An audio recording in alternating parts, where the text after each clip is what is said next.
Hello, my name is, I will be discussing about true ethical dilemma. My first assignment, I did discuss about an ethical dilemma, which I skipped through other ethical dilemma. Here, I'll be discussing about the true ethical dilemma, which I skipped. But before that, I would like to introduce myself. My name is Hossein Ajakba. I'll be discussing my ethical dilemma here, but I'll be starting with the first one, which has to do with academic integrity. So, this scenario happened while I was in high school. While I was in high school back then, it's our upcoming mathematics exam then, but prior to that, somehow the exam question got leaked out and some students got the questions ahead of the exam before the exam day, and they were planning on getting a sheet of paper which they're gonna answer questions in a sheet of paper and come in with this sheet of paper. And my friend happens to be one of them, and he will be sitting next to me in the class during the exam as well because he's my very close friend. We sit based on you and your seatmate, and he happens to be my seatmate as well.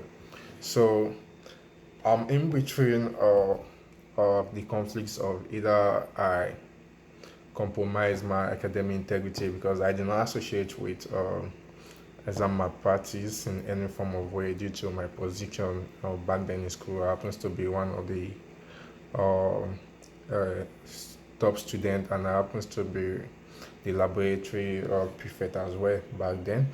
So either I'm compromising my academic integrity for my loyalty for the loyalty of I feel like I'm kind of loyal to my friend, so it's more like a conflict between my loyalty to my friend and my academic integrity. So, as that being said, looking at the situation, I could see that few parties which can be affected by this situation. Firstly, I am directly infected and um, in between a dilemma, which is in between a conflict between reporting the incident to the necessary people, just like the mathematics teacher or the principal or whoever it's necessary for me to report the situation to, or I remain silent and compromise my integrity based on my position in the school as a prefect and my personal integrity as I believe in academic integrity. Secondly, I would say people who are affected by this situation are my friend and his accomplices were intending to cheat as well. So their risks being caught during the process, or somehow their secret got leaked out and they were punished in accordance to the school rules and all that, or some disciplinary action which they might face. And thirdly, the person which can be affected, the parties can be other classmates as well, which are not involved in cheating because it kind of bridge the belief of fairness in academic grade, because they had put in their own effort to pass the same exam. So there will be a bridge in fairness in grading because this set of people actually did my practice ahead of the exam, and they might actually did well in the exam than other people which actually do their possibly best and their integrity of doing their best and stay away from math practice. So there could be like a bridge in fairness and grade due to that. How was I able to resolve this issue? This issue at first, I reached out to him. I confronted him privately prior to the exam. I kind of discouraged him about carrying on in what he intended to do with his other or cheating partners, but he seems very persistent and won't listen to me, and want to keep up with his intention and his initial plan of going in with his answer sheet of paper and to take into the exam hall. So when I noticed that, eventually I had to report the situation to the maths teacher, and this got escalated to the principal as well, and they got all caught, and they were dealt with, and they had to call their parents in, and they had to face. Some of them faced. They were being what was it called? Was they expelled from school? Yeah, expelled from school for a short period of time. Why some were punished in some other way, and depending on how they were able to defend themselves.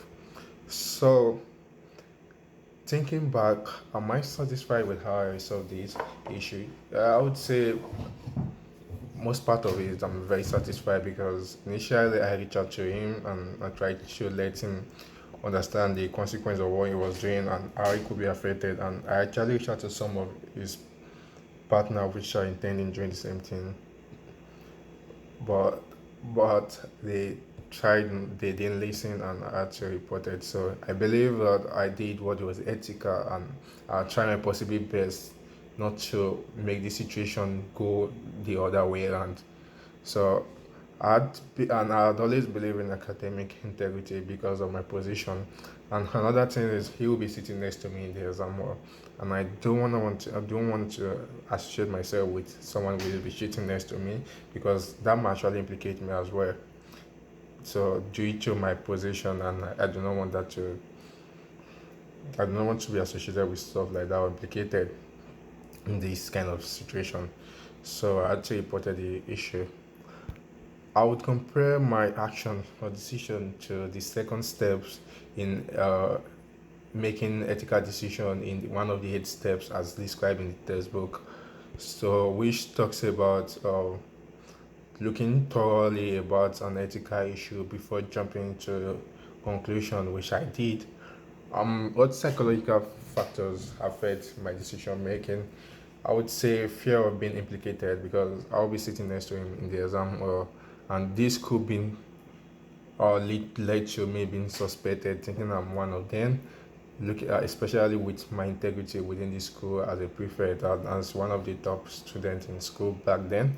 So, and another factors that psychological factors I would say affected this situation should be maybe my sense of responsibility and duty, because as one of the prefects in school we try to make I feel like try to make things uh, go in accordance to how it should be, like, and I try to disengage from anything that could lead to academic violation integrity, or anything that could violate academic integrity or belief or anything of sort.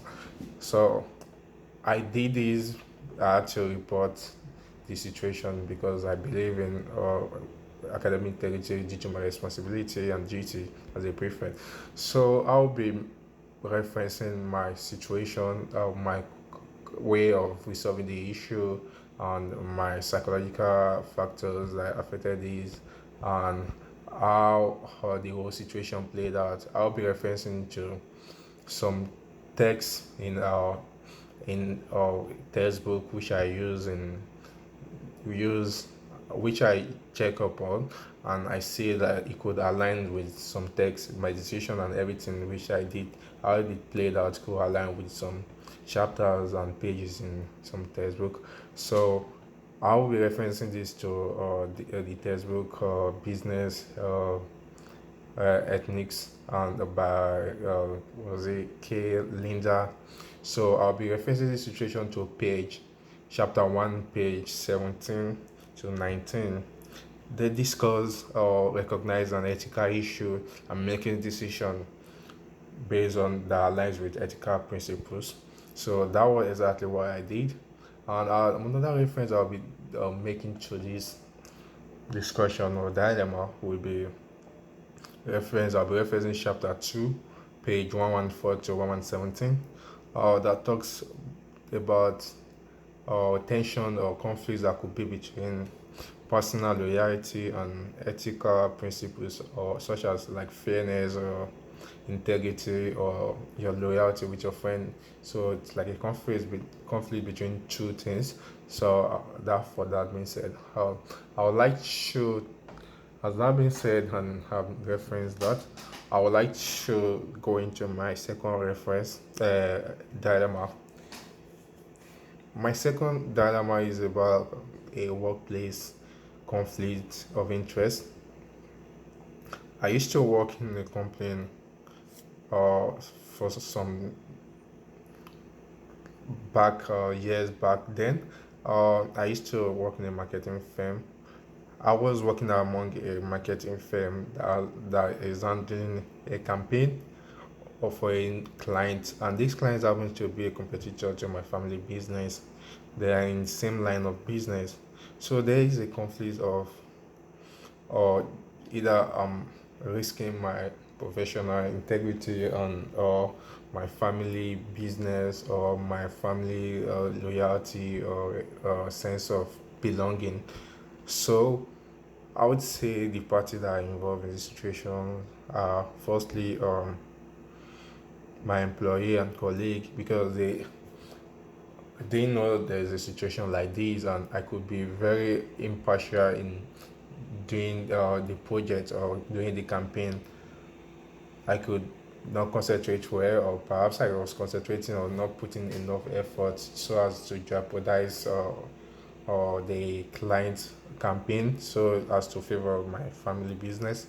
So another party is my family, which should be potential business losses or family relationship could be affected or compromised in this situation.